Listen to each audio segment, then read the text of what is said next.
Breaking news.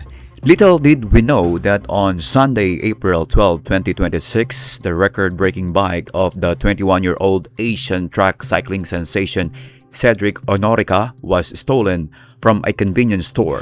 Ano po kasi nung Sunday po na salisihan po kay may Marikina 7-Eleven. Doon ko lang muna iniwan sa labas. And then may po nasalusihan ako. The thief snatched Honorica's historic bike just as he stopped by the store to pay some bills at 12:45 p.m. on the same day. Mabilis lang po tapos na po nasalisihan na ako. Para pagpasok ko siguro, pagpasok ko po dahil parang magbabayad ako sa cashier. Kita ko pa naman and then nung habang nagbabayad ako, yun po, parang tinangay na eh. Bago ko malaman, mga siguro 3 minuto na bago ko pumalaman na gano'n, nawala ka na.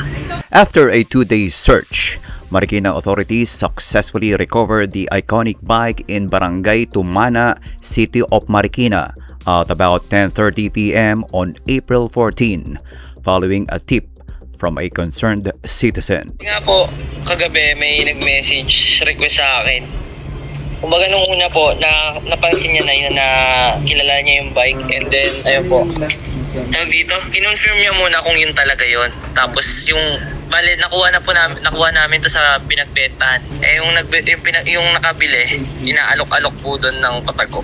And then ayun po, narinig niya. Tapos sinabi ko po sa pulis na ganun nga po. Tapos may nakuha na kaming name na kung sino yun. Tapos sa itsura po wala pa, pero nagtanong-tanong po kami kung sino yun doon. Tapos kasama ko na yung pulis. Tapos yung pulis, then maya po, sabi ng pulis, ay hindi, alam na namin, tinuro na yung ganito ganyan. Then po pagpunta ron, maya po, nag-message sa akin yung pulis na, ay nakuha na namin yung bike.